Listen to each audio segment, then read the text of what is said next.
এই এত বছর ধরে আমি এই কুড়ার ঘরে থাকি। আমার ছেলে মেয়েগুলো 1 টাকাও দেয় না।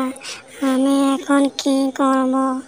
আমার তো কিচ্ছু ভালোই লাগে না। এখন আমি কোথায় যাই? যে একে বলি সেই বলে আমার কাছে টাকা নাই। হ্যাঁ, তোর যদি কালে টাকা নাই, তুই কেমন করে সংসার করে খাই?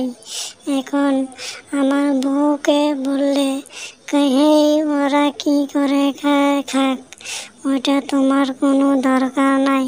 হ্যাঁ, বুঝছি যে কোনো দরকার নাই। এখন আমি কি করে খাবো সেইটা বলার মতন কথা বললে আমি ভালো না খারাপ হয়ে যাই আমার বউর কাছে। কি যে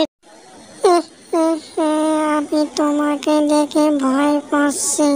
তুমি এখানে কি জন্য এসছো? আমি এখানে এই পাড়ারের মধ্যে মাছ মাংস মারে, সেই জন্য আমি এখানে পহরা দেই। এইটা আমি কিনে নিয়েছি।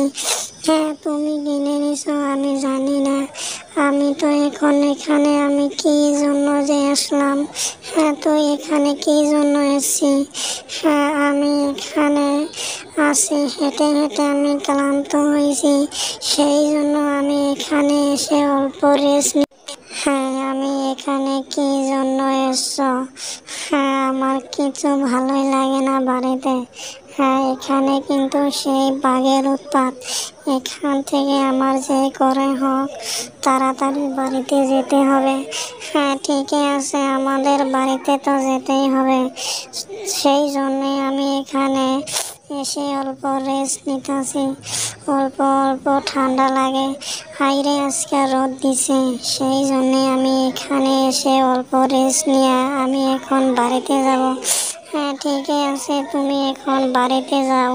হ্যাঁ হ্যাঁ হ্যাঁ, তুই এখানে কি জন্য এসেছিস? হ্যাঁ, আমার ছেলে এখন একটা চাকরি পাইছে, সেই জন্যে ভোলেনাথ মন্দিরে আমি পূজা দিতে আসছি। হয় নাকি? হ্যাঁ, ঠিকই আছে। কি সে কখন পূজা দিয়ে বাড়িতে যাবি না? যাবো তো আমি।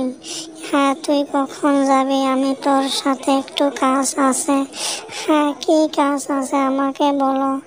এই সব জায়গায় কাজগুলো করতে লাগে না। সব কাজ সব জায়গায় করা চলে না রে বন্ধু, বুঝছিস? হ্যাঁ, ঠিক আছে।